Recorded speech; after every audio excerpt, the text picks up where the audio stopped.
Their house I got it. is his home. All is calm, all is bright. Who is in my house tonight? Welcome to round 2 of Gender Pop's Holiday Spectacular, discussing all 3 Black Christmas films, because we, for some reason, thought that would be a wonderful idea. I hope you've enjoyed the first one, because things may go a little sideways for this one. Please enjoy as James and I dive into the 2006 remake.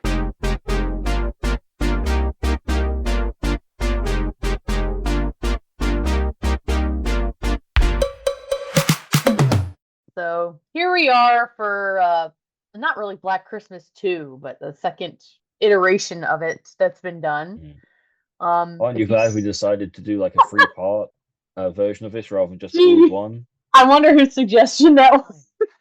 Yeah. If you sense the lesser energy in our voices, I think you could kind of tell where this is going and what our opinions on this film are. But I'm gonna start out doing the usual things that I do before we launch into it. So this is the second installation in the kind of Black Christmas trilogy that Gender Pop's doing for the month. And it's Black Christmas, but the 2006 one. It was directed by Glenn Morgan, and the writers are also Glenn Morgan and Roy Moore, who was the original scriptwriter for the 70s version of Black Christmas. The synopsis reads, on Christmas Eve, an escaped maniac returns to his childhood home, which is now a sorority house, and begins to murder through the sorority sisters one by one. So now that we've got all the formalities out of the way, what did you think of it? Well, it's peak 2006 horror, apart from anything else. Yeah. Just like a bunch of blank slates getting massacred, and the whole appeal is for kills, and there's not really any character stuff. Okay, I have a theory because you just said that it was written by the same guy who wrote the first one, wrote the screenplay. Partially. My theory is, well, partially, either way, my theory is they didn't write anything, and therefore, technically, he still wrote it, if that makes sense. You just take the original and you say, like, just no one writes anything, it's fine, we just make it all up. So he's the writer. There you go. The director's the other writer, because he just, like, on set goes, like, say something else. All right, now you die. Good, go on. Yeah, That's it. so I'm the impression that I get is probably that it's not really an impression, it is on record as saying this is so basically the biggest difference between this version of Black Christmas and the original one is that we get a whole backstory for Billy, the serial killer. That takes up a big chunk of the screen time. It flashes back over the decades of his life. So we can kind of see how he became the way he is. And that backstory apparently is the same backstory that the original creators and filmmakers had in mind for it. So they Sure. sanctioned it. And so I think it's probably what Roy Moore wrote, and then Glenn Morgan came in and maybe did punch-ups or touch-ups or tried to expand it. Just from the start, I'm gonna take Glenn Morgan's side, because from all intents and purposes, it seems like he really struggled with making this film, and it was not the film that he wanted to make or intended to make. And it was the studio's interference that fucked it up so bad, and they're the ones that fumbled. And I just want to be on record as saying the studio that produced and funded this was the Weinstein Company. So fuck them. Yeah. Fuck Harvey Weinstein. So I just want to say Glenn Morgan has actually disowned this film, does not stand by it. Fair enough. And I so would too, to be fair. I get it. I think it just kind of validates our low opinions on it. It seems like you would probably agree. And yeah. That's true, although didn't Fincher disavow Alien 3? And I love that movie. So I don't know. Like, you know. It doesn't. I'm not saying that a filmmaker's opinion has to be the same as a viewer's opinion. I'm just saying I think it's very telling and that the film sucks, and it seems like even the It people wasn't that what made he it wanted. sucks. Yeah. It seems like it was made in quite bad faith in the end. Yeah. And it just really, was not any of the, I mean, tale as old as time, right? Where like creators come in trying to do one thing, and the suits come in and saying, "Well, we're the ones with all the power and the money, so you're going to do what we want," and they just mess it up so badly. Um, and I always feel bad for the people not being able to kind of see their vision through, because ultimately, at least oftentimes it would have been better. I mean, who knows if Alien 3 would have been the same way or not, but um it's a lot of I can drama only, making this movie, and yeah. it shows in what we ultimately got as the final product of it. They just must have cut out like all of the dialogue that made the characters anything but like exposition like pieces, and very little exposition as well. Just like this is Billy's present. Oh look, there is a present from Billy this time. Oh no. I mean stab. Yeah. So it's like the original script. So they had I think a lot of this episode's just going to be about the behind the scenes drama, because Yeah, it's fair. honestly that's much more substantial than like what we get in the movie. And the original script was supposed to be more serious and not be like have any sort of comical tone to it. There was like a big, I think, debate on the tone, and I think Glenn Morgan's idea of it was going to be like a much more serious and straightforward kind of film. It wasn't supposed to be as gory. I think he was trying to kind of emulate the lack of gore that the original had, but was forced to add more kills into it, or at least more graphic kills into it. Um, the original script also did not have the incest plot. Hmm. So again, it's uh telling that, you know, the wine that Harvey Weinstein wanted to include something dubiously sexual in something. Go figure. Um so I think if it had kind of been able to be done the way it wanted to be done, it probably would have had more restraint and more and it's conciseness a word, like the kind of original did. So Yeah. Because as it stands, I feel like I would not argue too hard with you if you said this movie hates women, basically. I mean, I'm I not saying it definitely does, but I just if you want to don't put an argument forward, like.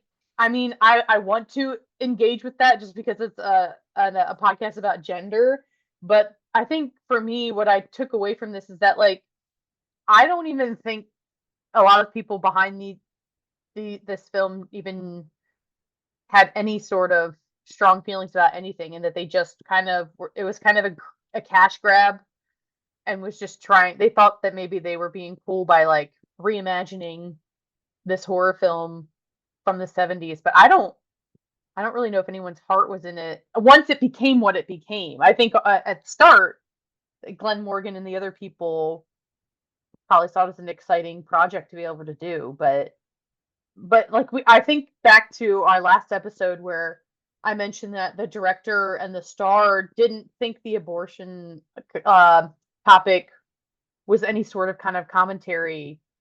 Um, and considering that this was also the backstory those same filmmakers had in mind, I'm like, I don't think even they kind of really know what they want or are well, doing. I To think there me, was a strong. I still think there was a strong current of like parental more neglect in the original, but then like abuse still stems from that, and like you can still see Billy as like a kind of like a product of parental abuse, and like there is a thread there you could have carried on and still made it yeah. not so.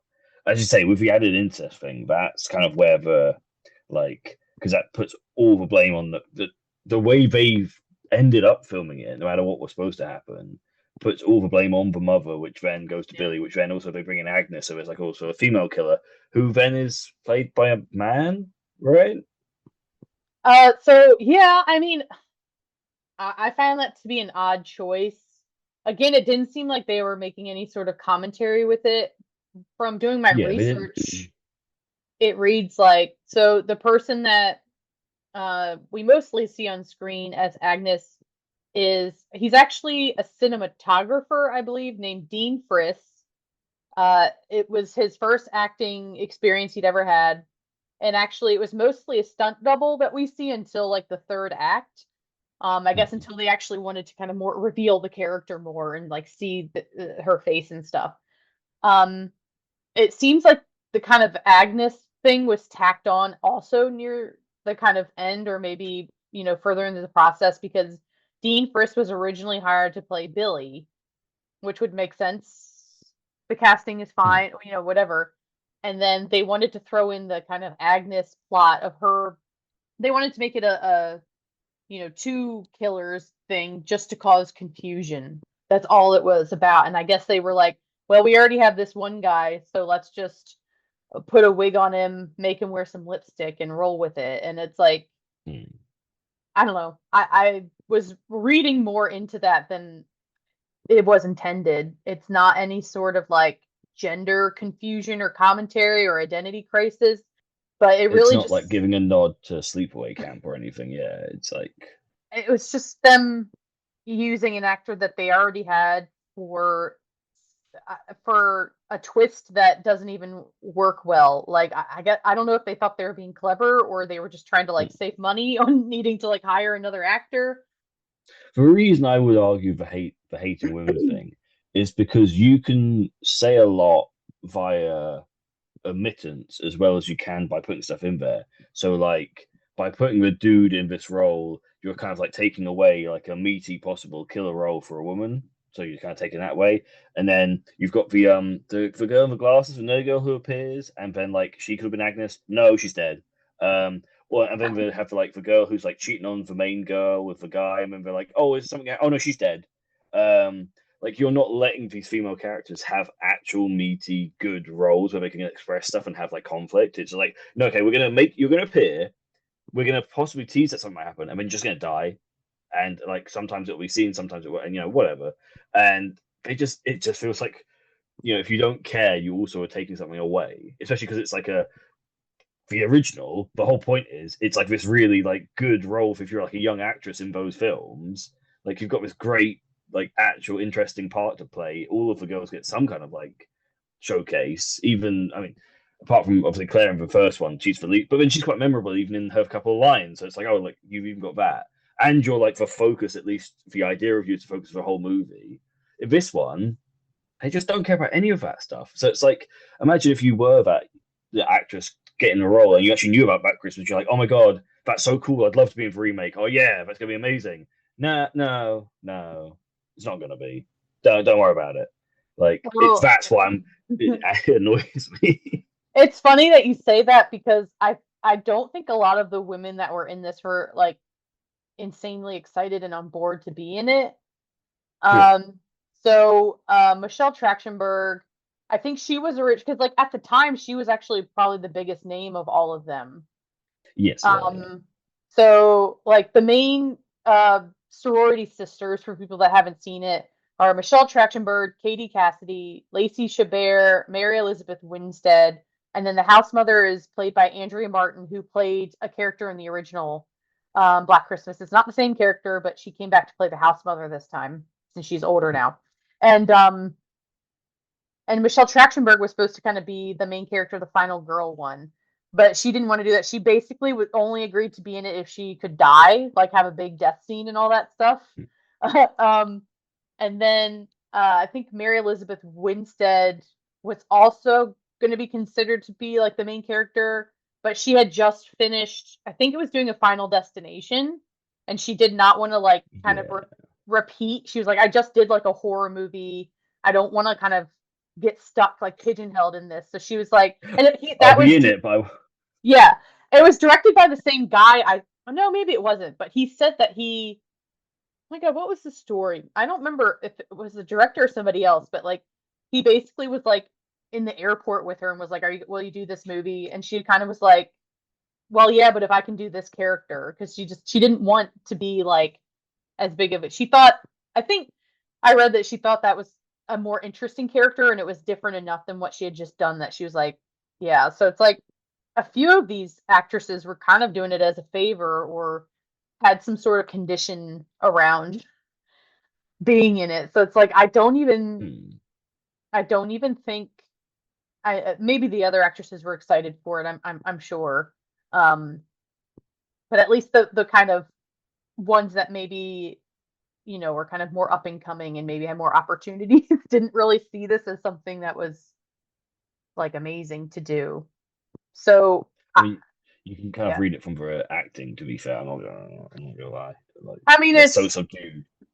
I mean, I think you make a really good point that like the absence of something is a statement on its own, and like the absence of like having these characters have any sort of dimension to them. Like at least in the original Black Christmas, even if they didn't have like a ton of screen time, you could list off traits and characteristics that you would associate with each of them. Like, yeah, I think you can like point to all the different characters in the original. I think my point is that like they're much more distinct in that than they are here. All the characters, I mean, and honestly, even like the male ones too, maybe aside from Billy, just because they spend so much time with him, but like even the cheating boyfriend or whatever, we don't really see like everyone has like very one specific kind of avenue they're put in. And it's like, okay, he's Yeah, the sleazeball boyfriend, she's the uptight one, she's the drunkard, and they never deviate from that. They never let us have any breathing room with any of these characters to even know who the fuck they are. So it's like when they get killed off, like why do we care? I mean, and I know that there's people who like stuff just for the like seeing creative kills and everything, and that's fine. But like, this movie is just like so vapid and soulless. It's like I really struggle. I guess I was gonna struggle to see like he even came to be, but obviously it did not start out that way. I mean, no one, most people don't start out creative projects and like films wanting it to be a piece of crap necessarily, unless you're like the producers. But so yeah, I think it's your point about what they've omitted is yeah, it's a good point in that they didn't care about having good female characters or any at all, really. Everything was just a prop in a vehicle to, I don't even know. it's just such a testament to like the negative view of remakes. That it's just Mm. like a soulless cash grab because that's what it feels like. It feels like we're going to pump it full of all this stuff we think is popular right now. We don't really care about what actually happened in the original, and it loses so much by having more support from a studio than it would have as being like an independent movie where not really, but you're not getting many notes, so therefore you can kind of do what you want. Because there is going back to what you were saying about the people not the characters not having time to breathe. It's like I keep thinking about the Margot Kidder scene where she's talking about the whales and the zebras or something in the Yeah. first one about like how long they last during sex, and it's like that's such a weird nothing scene, but it's like so like it's just fun. It's like this because when you talk about tone as well, like that film was so interesting with the tone of being like comedy, horror, comedy, horror, comedy, and it would go back and forth. But that then highlighted, as we were saying in the last episode, the narrative between like the male world of jokey fun time and this like no these serious things are actually going on. And this film, there's none of that. There was not really anything that was like a tonal shift or whatever. As you said, the boyfriend was just kind of like creepy the whole time. It's not like his reveal that he was cheating on her. What did that even mean in the end? What did that even amount to? Actually, Like, we keep saying cheating, but he didn't even cheat on her. It was from before they met. oh I yeah, think he's a recorder, which is weird to be fair. So it there's that, was. but we don't really But even go into yeah, that much. he's like being blackmailed because someone found his tapes or something. But like, I Yeah. mean, I guess you would have to take his word for it because by that time, who he was with in that video is already dead. But he was like, that was before we met and we started dating and stuff. So it's like, I guess he's not even actually a cheater, but well, I mean, it doesn't matter because like he's not even anybody either, anyways. Like again, none of these people like evolve or have any sort of arc. Like really basic, typical kind of characterization and writing stuff for storytelling that we kind of all have come to expect and know of any story that we engage with for the most part, unless it's intentionally making a point of that, which this film is not. There's obviously been stories and films that have played around with, our with archetypes and tropes and stuff, but that's not what this is doing. This is just, again, I just really struggle to even know what the point was. I mean, obviously they thought it was going to be like a big hit, and they thought like, oh, all the young people these days, like the kind of demographic that we always want to aim stuff to, they're not going to be bothered with seeking out a 70s style horror film. So we're going to like blow their socks off with this new modern take on it. But 2 points about this. So one's kind of something you were sort of alluding to, which is kind of like the culture at the time, like doing these kind of remakes. From my understanding and from the research I did, like this was just like popular at the time to be doing. So they Mm. probably thought like, oh, this is the trend right now, so we'll get in on that trend. Torture porn was more that seemed to be big with horror movies during that time. So I can see why they kind of focused on the kills. Like this is coming off of the back of like Saw and all that stuff, which kind of brought those things more back into fashion, I think, within horror films. Um, and also, um, oh my God, I just totally forgot the other point I was gonna make. Oh, and that something that's also a point of the culture at the time is something that I found really fascinating is like they probably made this because they were stoked that you could be gorier in horror films than maybe was as common in the 70s since it was kind of just a burgeoning genre at the time. And it was probably seen more as taboo-ish to be extra gory like that. I mean, maybe taboo is too harsh of a word, but whatever. Um, but it's interesting to me that like the film can the '06 version could be gorier, but like the actual on some other things they weren't as crass as the original. Like the phone call content was not as kind of graphic and fucked up as it was in the original. And it's just like I don't know, our relationship with like sex and violence is so messed up where it's like it reminded me of like, oh, we can show someone's head being decapitated, but we can't show some titties. Like, you know, like I don't Well, know. It's but that's the thing is there are additional titties in this film. So this is a problem. Is like they've taken the kind of like negative sexual. Well, I don't know what you call it, but like the obscene phone calls in the start of the original, and like every phone. I was like making note of this. Every phone call they get in the remake is just violence. It's just threats. It's just I'm gonna kill you.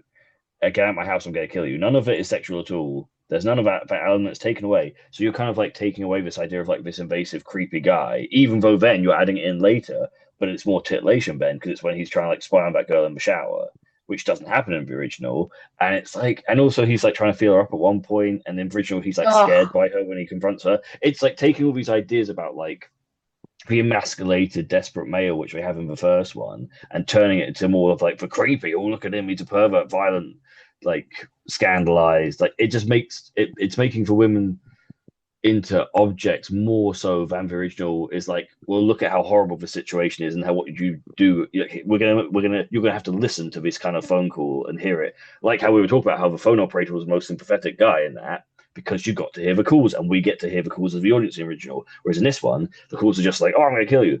And like, yeah, it's just doing all these little things that you can kind of feel is like this whole different climate, this like early 2000s climate where it's not questioning gender in the right way. It's like kind of like, well, the right, but you know what I mean. Like we talk about like Love at First Bite and so on. Again, these like movies that from the 70s that seem to be so much more, and the original Stepford Wives, where they just have this actual. They're actually questioning stuff. They're actually looking at ideas and how we relate to each other, and you know, trying to see how the dark side of men and how about it affects nuance. women.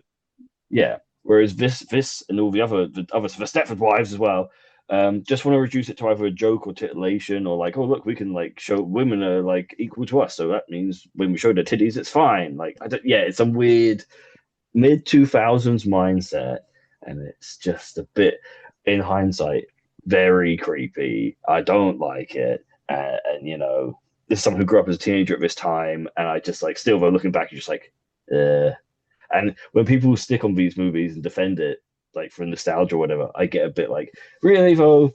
Have you watched it? Have you watched originals? Have you seen new stuff now that actually does ask? Because I think there are lots of horror movies now that are asking these questions that were in the 70s. You know, it took 50 years, but we're kind of back there. But isn't that depressing that it took 50 years for whatever reason?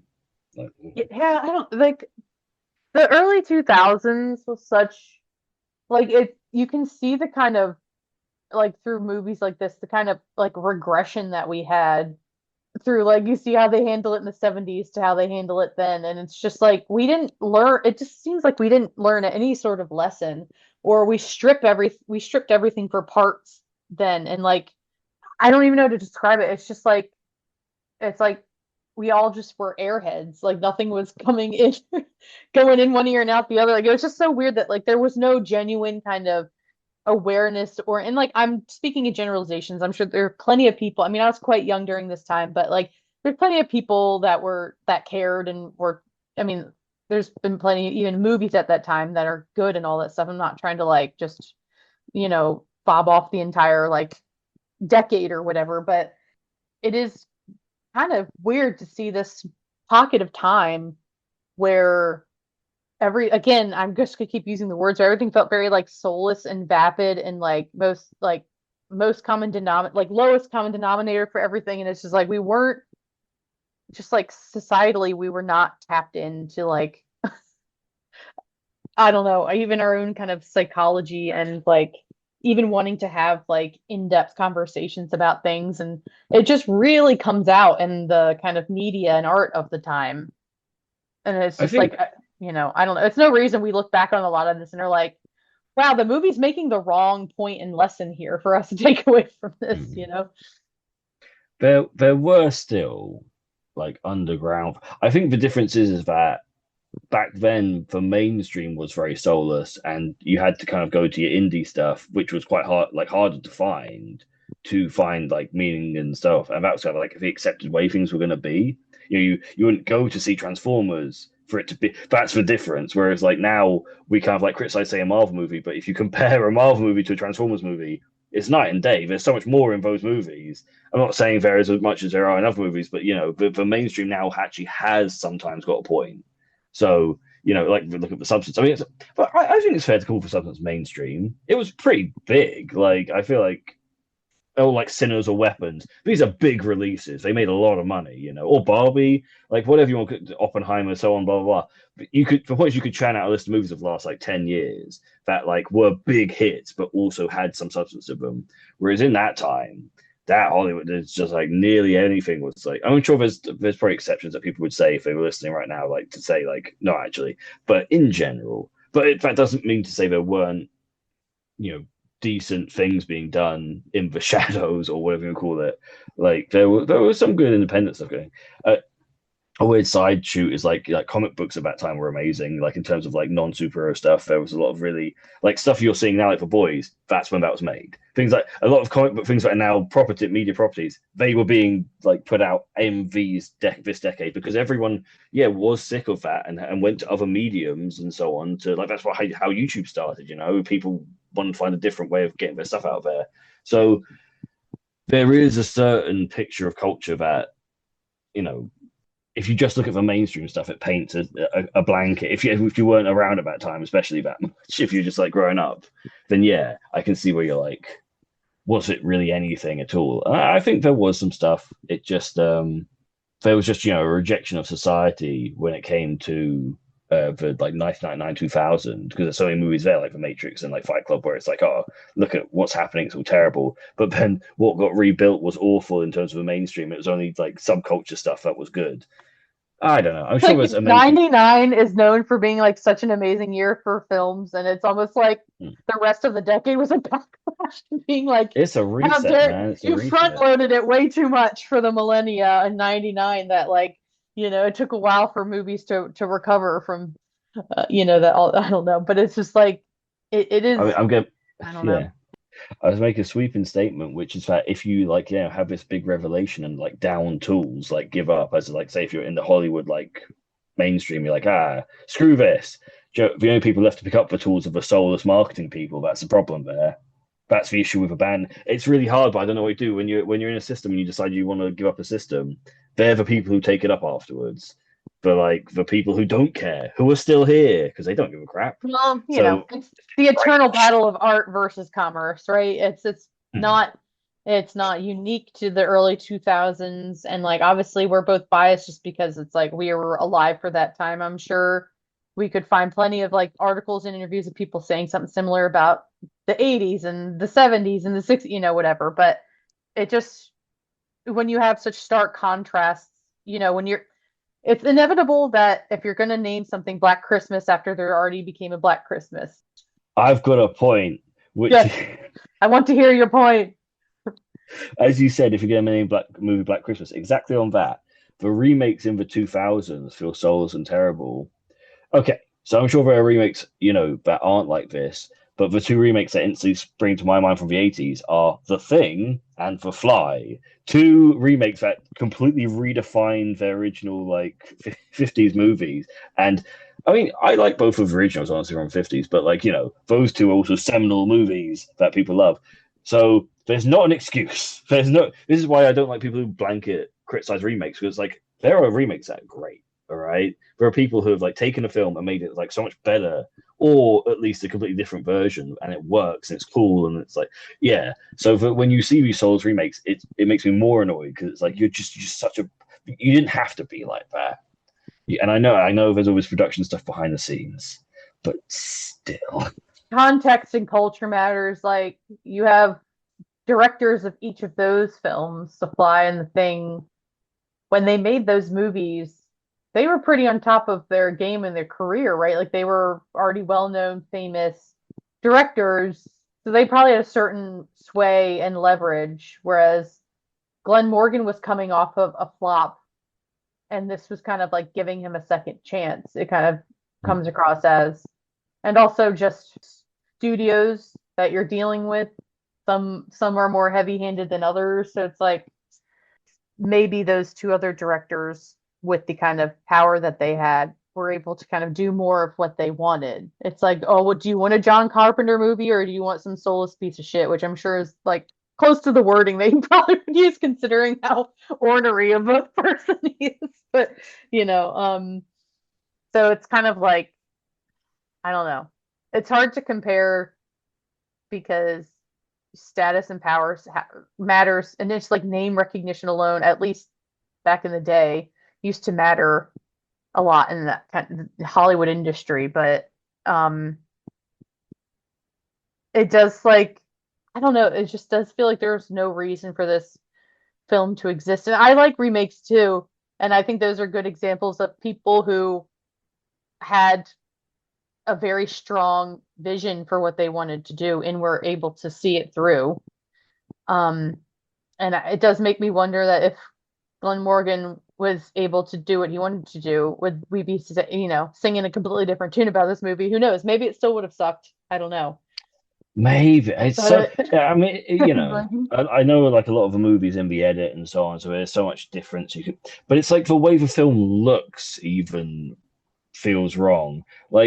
Going to focusing on the slightly rickety topic of the costuming, for instance, between the two movies, where in the original it's, I mean, maybe it's just with our expectations, but it's very striking that all these sorority girls are just kind of in jumpers and jeans and whatever the fuck. They're just dressing normally. There's no real kind of anything to it. Whereas in this one, there's I don't know, they've all got kind of the music video-y, but they're more provocatively dressed, and it's some of them. I mean, the nerdy ones are in big sweaters, but that's the point, because they're nerdy. They're in big sweaters. It's I don't know. It's very coded. Style of the time, but it also I mean, I do think a lot of it's just very early 2000s looking kind of style to it. But I do also think that, they were purposely dressed to be, some of them, like you say, a little more sexily, definitely, The than lip gloss budget alone.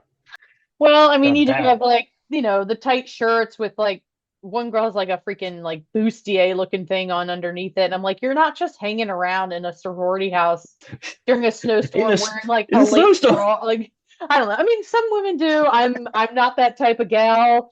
If I can have my bra off, I will. But and buttons undone to the lowest that they can be, and stuff, and obviously we get the woman walking around the shower, and that's supposed to be all salacious a little bit. I mean, it's not like they show everything or whatever, but they do obviously uh sexualize the women in this way more than they do in the original one, for sure.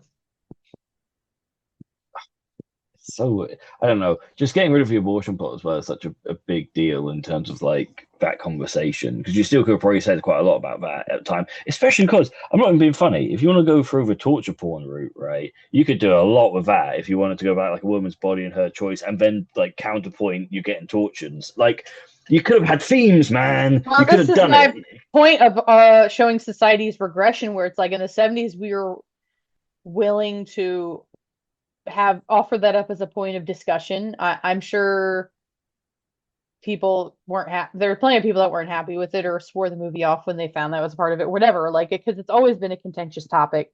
But like here, like they didn't want to include anything of like Hmm. again of substance. I mean, I know I'm just repeating myself, but it's like everything that all the foundational work kind of put into the original film to make the kind of more horror aspects of it work are just completely stripped away here. And like one of the points that someone said in an analysis video that I was watching just said it has no pathos. This film has no pathos part of it, which Hmm. I think basically just sums up the entire point of what we've been saying is that it just like it has nothing to say. It doesn't have anything new to offer the conversation. It doesn't even have great writing or storytelling to it. Like it's just so wooden. That's true. It's this is what when you say it's devoid of substance, it just made me think that like that's my pitch for a new horror parody film, whereas like yeah, Scream and Scary Movie, you could do for substance and now for no substance. And There it's you just go. all the bad horror movies that have no substance, we just reparody them. That'd be great. Like that's the new one for horrible people who write those movies. Who, I mean, some of those scary movies are okay, but the other ones they did like are terrible. So let's just get those guys in. We'll give them that title. They'll just make it up from there. They'll put in like whoever celebrities are now. I don't know. Well, I mean, I think it speaks to like the moment that we're in where horror is really kind of just like come raging back and is Hmm. such a I don't know. It's such a I don't want to say blossoming, 'cause, like not like it's a new genre, but it's really having a moment and it's really having a lot of I think and willing to have a lot of discussion and nuance and like willing to go there in a way that I don't think a lot of horror has at least in the previous few decades, kind of like what we're saying, where it's kind of seems like it's maybe swinging back around to kind of some of the conversations like this these 70s films and stuff have. And so it's like from the vantage point of like seeing like okay, horror can be I mean like horror's always been a genre similar to sci-fi in that like you can use the structure of it to talk about things that are actually happening in our society and all that stuff. But we can sit here and And be when like, okay, you have weapons, you have the substance, you have, I mean, I'm like, you name other stuff, you're much more on top of horse. But like these things that are addressing kind of major things or doing interesting things and they're successful. So there's an audience for it that want to see it. And so it's like, I wish you could just kind of like transplant that knowledge into early 2000s like horror films and be like, it doesn't have to be this way, guys. yeah, I mean, even if you're going for mainstream horror like the Conjuring franchise, which Yep. started I think 2008, so only a couple of years after this, so you've got to start there. And even the Saw franchise has gone on to do better. Like a lot of people are saying that Jigsaw wasn't it Jigsaw, was it? No, Yeah. Saw 10, sorry, was like Oh, the best one. The latest one was like the best one, which is like Jigsaw's origin story or whatever you will call it. It's like a prequel in between and whatever. I haven't kept up with the Saw franchise, but like even the mainstream stuff now is seen as like a lot better than it would have been. I mean, but on your point about sci-fi, like that's another genre where remakes like Total Recall and RoboCop, soulless, terrible. If you take away the original spark, they just do nothing. And it's also I was thinking about this the other day with remakes. Like just we might as well do a bit of a remake rant on this thing because even though it isn't about gender too much, but a lot of these films, I think, weren't even necessarily that financially viable at the cinema. They spread through word of mouth. I mean, the thing itself wasn't, financially viable when it came out. And then Mary Elizabeth Winstead in the remake of that in 2011 doesn't learn from her mistakes. Um, you know, they weren't financially viable at the time. They became financially viable, through cult status, through people talking about them, through the stuff that was in them, word of mouth spreading. So when you put the same idea out, which didn't sell well at the time, but you don't have any of that word of mouth. What do you expect's going to happen? It really annoys me. Like, at least if you're going to be money hungry, be smart about it. Actually, like, have real ideas that work and get you fine. That's fine. If you really want to be like ruthless, be ruthless and show cool stuff and like do crazy things, make money. Great, but don't be idiots. God damn Well, it. it's funny also that you mentioned that because they did promotion for this movie intentionally including things that were not in the movie. Like they filmed or photographed certain parts that they knew full well. They didn't tell the director this. He found out because of Mary Elizabeth Winstead told him that she had just gotten done doing like promo, and he's like, "What the fuck?" And like, apparently that's illegal. I think it's like in contracts or something where you maybe it's considered like false advertising or something. I don't know, but he framed it as being illegal. So I'm sure it's something I don't know contractually or some otherwise within how like shows and movies and stuff are promoted. I'm not sure, but so they did try to show that there was like cool, exciting elements and stuff, but it wasn't in the actual film at all. So people go maybe went to see this based off of how cool some of the promo looked or whatever, and was like, "What the fuck is this? This has nothing to do with how you were telling me the film," you know. And so it's weird where like it seemed like it tried, or maybe that is also telling on itself, and that it knew that it didn't, that it had a stinker, and they're like, "Well, we really need to." Make this look better than it is or something. But and the whole production of this is just like really strange and unfortunate. But I think a big um gender conversation you can have around both of these films is kind of just like the peeping Tom stereotype, which obviously gets utilized a lot in films and horror films.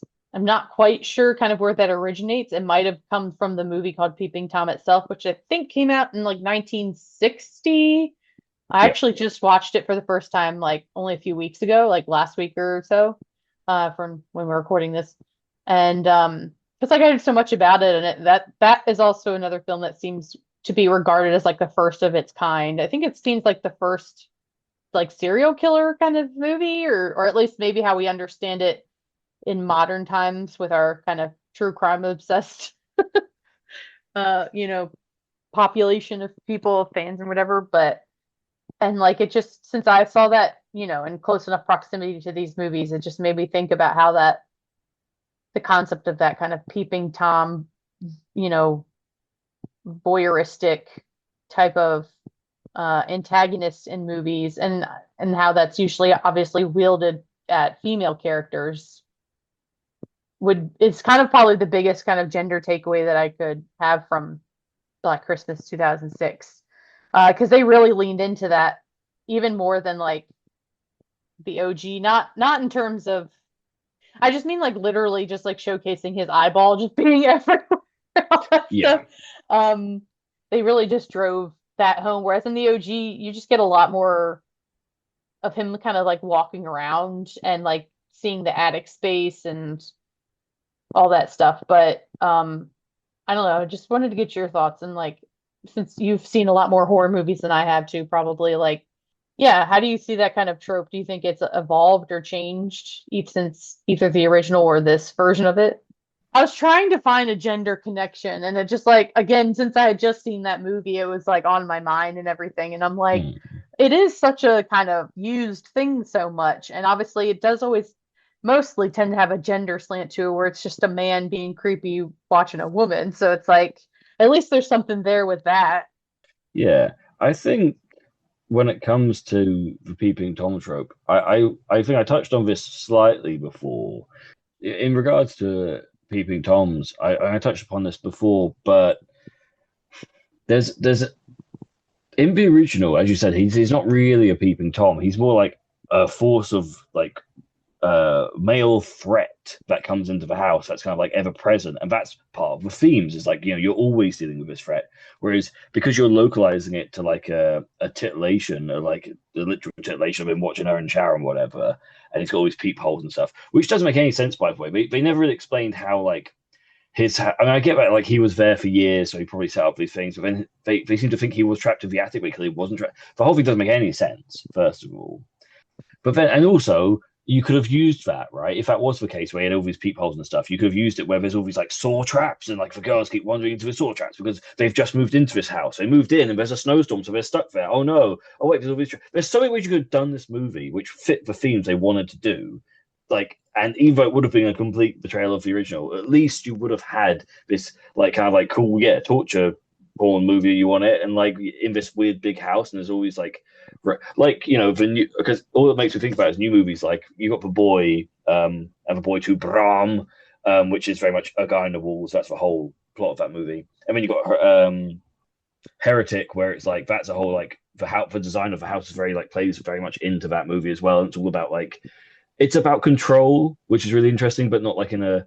It's not really supposed to be sexual, I don't think. But I mean, he probably gets some kind of. Anyway, I'm going off topic, but it's there. There's stuff there. There's a lot of stuff that you can mine from that.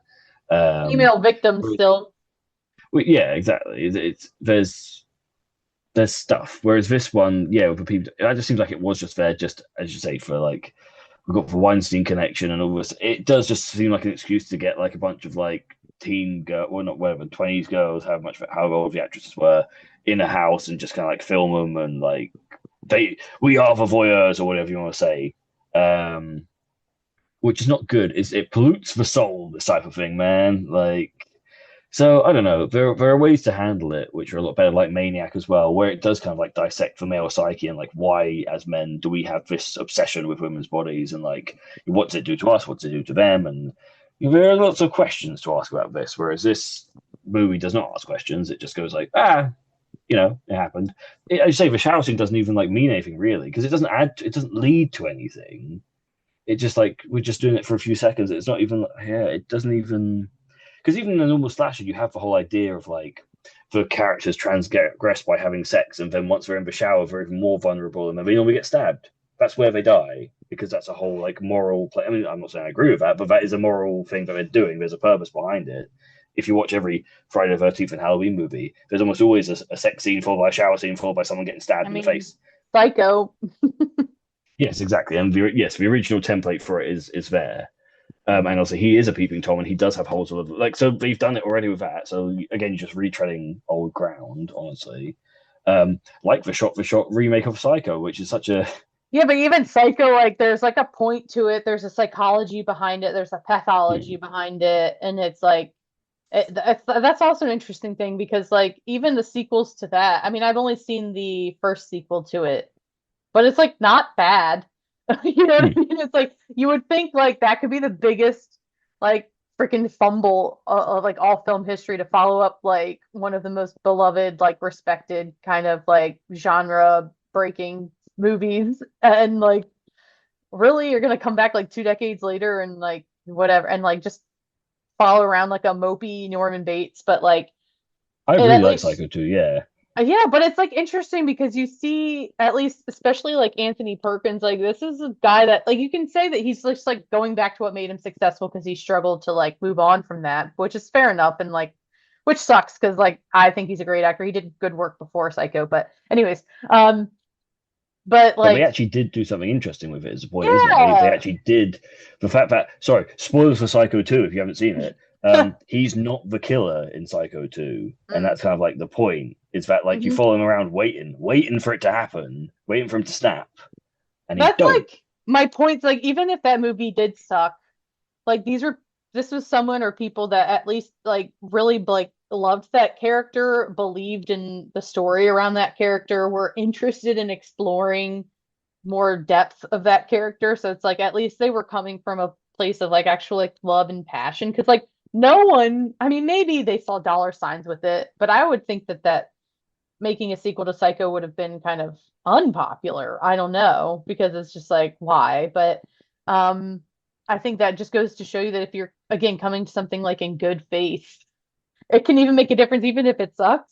So going back to the omissions, the guilt by omission of this movie.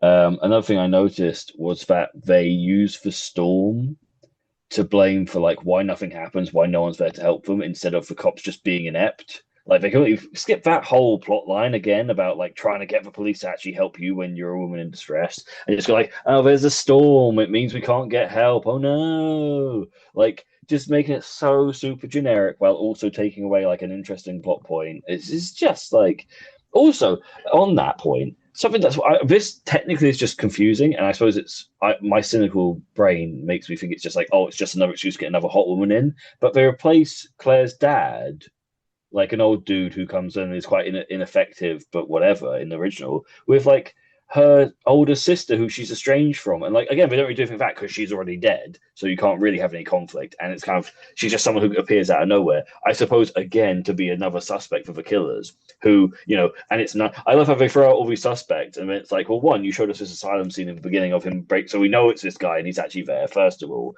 and two, it's just none of these people, and just all the subplots go nowhere. Like they have threads of ideas, but fair enough what you said about the like maybe the script got like ripped apart, and there are all these little subplots that would have been actually quite interesting. We would have cared and gone like, oh, who is it? Woo, woo, woo.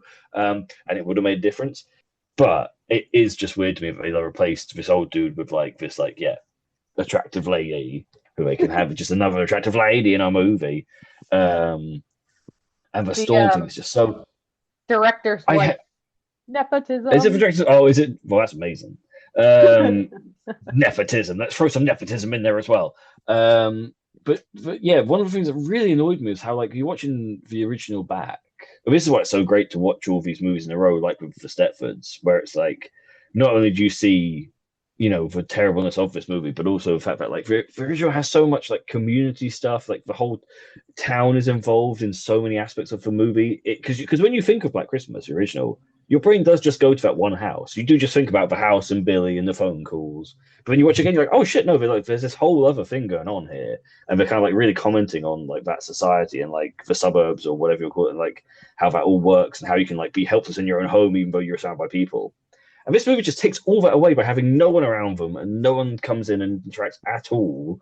And it's great. There's not even like a police car that comes up and the guy dies. Like even that basic trope where they just like have no one. It's just all filmed in this one house. I don't get it. I think you're like making it deeper than it even was. I think they were just like trying to do that thing where they just make it so they have no sort of recourse or resource to like do anything about their situation. And it's like, especially by that time where cell phones were a thing. They weren't smartphones quite yet, but like that obviously is like the bane of horror movies existences if you're setting it in like modern day, right? Is like, how do we get rid of the cell phones? So I think they just didn't want to fucking bother with anything else and wanted to keep them there. But like, yeah, but you could have done that. You could have reinforced the original point by like it being like they have these cell phones and they're ringing the police and they're ringing it and everyone's just like whatever, and you're like, God damn it, I have this means where I should be safe, but it doesn't work because the people on the other end don't care about me. And you could have done that. You could have had that point. It would have reinforced the original's point. But again, they chose to pivot. Boom. Yeah, I mean there are I'm like again I've talked about how I like stories that are bottled and are kind of like done in one setting or whatever.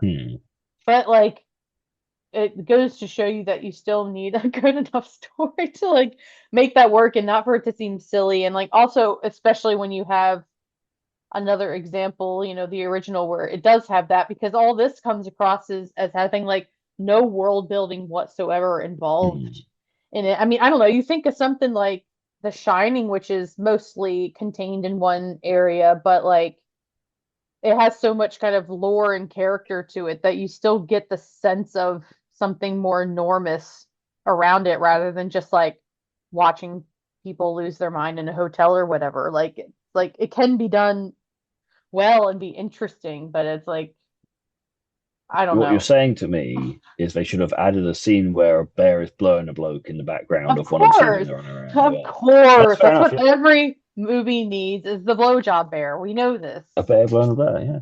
Well, a guy in a bear costume, to be fair. Let's not go crazy. Let's not go like Revenant on this. I mean, I don't know what the Overlook's up to. There are a bunch of freaky fucks there, so. True. I mean, just dress for mum in a bear. Wait, dress Billy in a bear costume in that mum scene. Done. I mean, reverse bear blowjob.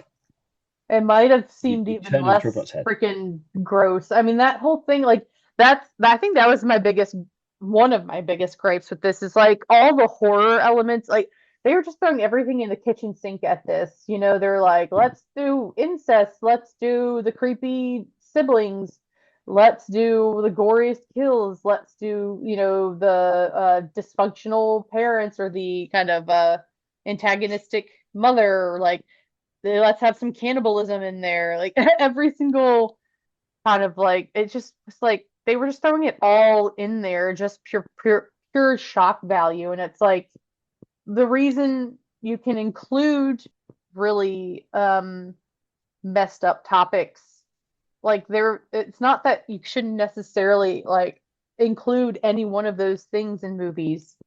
There's been plenty of movies that have gone there, but you got to do it well and you got to have a point. You can't just be tossing it in there because it's kind of just like, well, what if we just like made her do this next and made him do this next, and that's really going to surprise audiences, and aren't we so cool and edgy? Like that's all it comes across as, and it's just like you got to have some intention behind what you're doing, man.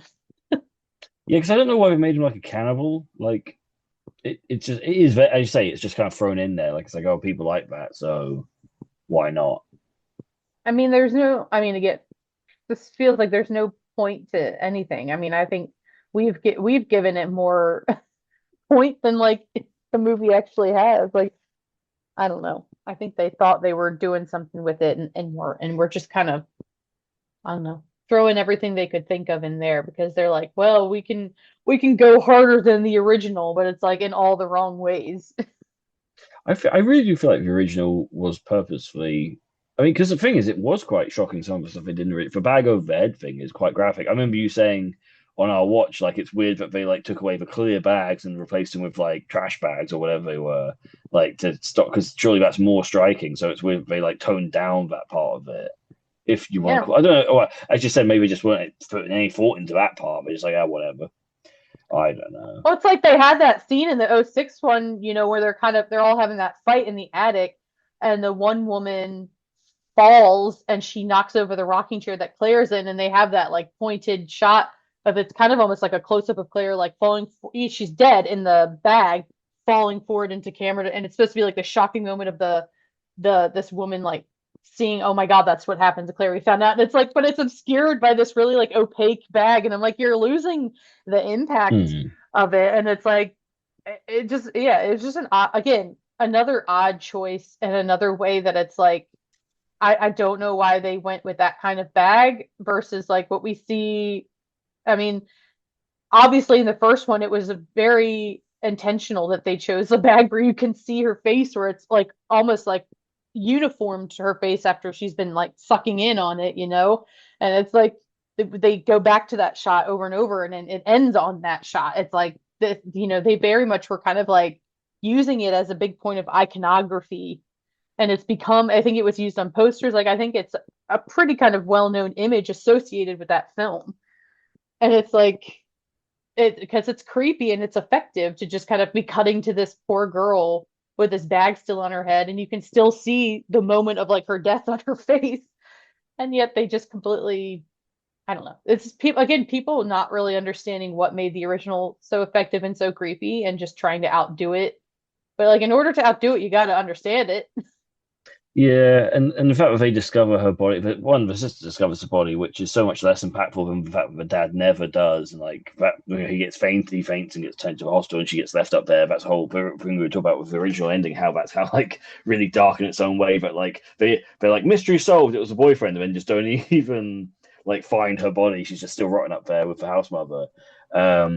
Whereas in this, obviously, yeah, you do find the bodies. Oh no, the bodies, and then you have a whole hospital scene, which I'm not even. I was tuned out for at that point. I don't even necessarily remember what happened, but like they go to if the day is partially saved, sort of, but not really. They have a whole hospital. The ambulance arrives and takes them there, and they get up and try and kill them again or something. They do the whole cliche "let's throw in a hospital" thing. Would you be surprised too that wasn't the original ending? No. It had like three different endings apparently, but Okay. I think the one that the director really wanted was that like it It did end with the sort of main girl. I mean, they kind of split the kind of final girl thing around a little bit. I don't know. Kelly was her name. She gets her phone back at the hospital. It rings. It's from Billy, so to signify that he's alive. And then it just kind of pans outside of the hospital window where it starts to snow again or whatever like that. And that's how he wanted to end it, on just like that kind of Sure. looming threat of Billy still out there. But they didn't like that.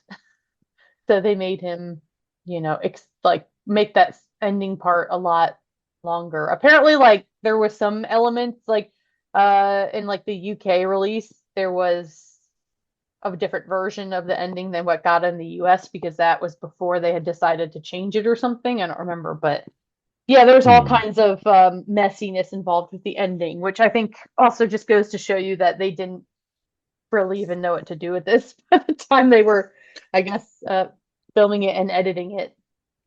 It's possible on my original watch because I did watch it when it came out. Like, but I did see that reach that other the UK version because yeah, all this hospital stuff seems quite new to me. I was like, I don't remember any of this from when I watched it when it first came out. But okay, but I don't know if I just tuned it out. I don't know whether that was my brain or whether the release I saw at the time was that version for us. Yeah. Well, it's unfortunate that this has kind of just become a bitch fest, but it's also, call things out for what they are sometimes. People might Yeah. not like what they hear in this, and that's fine. If you enjoy this movie, like, power to you. I'm glad that you find something in it that I clearly didn't. Well, I think it's going to be a good contrast with next week because I'm pretty sure. Well, this is the first one I haven't ever seen. The next Black Christmas, that's going to be, from everything I've heard, annoying for having lots of points in it. So that's going to be a good contrast to this, like which too had no many points. We've bounced around from like nothing to like too many points, but it's a good spectrum, You've got balance, nuance, then you've got like it's like a reverse Goldilocks. You start with a good one, and then you have one that's like ridiculously shallow, and then you have one that's like far too much stuffed in it and probably doesn't make any sense. But we'll see. Maybe it's amazing. I mean, I look forward to it, at least it seeming like it has maybe more gender points to make, since that's kind of the whole point of this podcast. Not that I'm not happy for a tangent, but I guess the biggest gender point with this, the '06 version, is that it doesn't really have much of one other than I think robbing something of meaning is just as bad a crime as like being. I still don't like that, but it does that. Well, I think that's a perfect note to end on. I think that's a very kind of astute reading, that Yes. robbing Black something Christmas meaning is 2006. just as bad. Just as No, that's what I say about it. Black Christmas 2006. No. his singular review. And everything you said about people being able to like what they like and so on as well. I agree. But also, no. Not trying to yuck anyone's yum, but this was pretty yucky for me. Well, hopefully it'll be a little more favorable next week, or at least it'll be, a little more rife with gender content. But I hope this was a worthwhile listen all the same for people. Maybe a lot of head shakes in agreement or head shakes and not, but I think I'd love to hear a response of someone being like, "Look at the beauty! You've missed the beauty of this film." Like that'd be great. I want that. Some out there, and I welcome the. I mean, as long as it's nice and it's constructive, I would love to hear, why people might like this movie, and maybe there's something that I missed in it. But criticism is valid, and I think we did a good job of covering the ground on it, even though maybe some of it was kind of harsh here and there. I hope we kind of painted a solid enough picture of at least why this movie ended up the way that it did, and I hope all our points were not as soulless as we found this movie to be, so they had some at least value to it. Yeah, if we really wanted to diss it, we could have omitted it from our gender pop thing altogether. Just not actually talk about it. But I wanted to make sure I delivered the full trilogy for you all. So we did this one, and now we can move on to the next. Yeah, they'll remake another one in like 5 years. We have to do that. Great. I hope they've learned their lesson from '06, or it's just like bring everyone back. Well, thank you for joining me for this a little less than stellar one, but fun all the same. A very Yeah. worthwhile conversation all the same, I think. So thank you. Yes, well, it's all right, and it was a pleasure to be here. Looking forward to the next one. See you for Black Christmas 2019. That was a bit of a doozy, right? We tried our best. We really, really did. This is a bit of a tough one to get through, but that's just the sacrifice we're willing to make here at Gender Pop. Thank you for tuning in all the same, and we will be back with the third and final holiday special episode. As always, please, please subscribe, share the podcast, and follow me now on Threads. My handle is @thatgingecarly. Thanks for listening.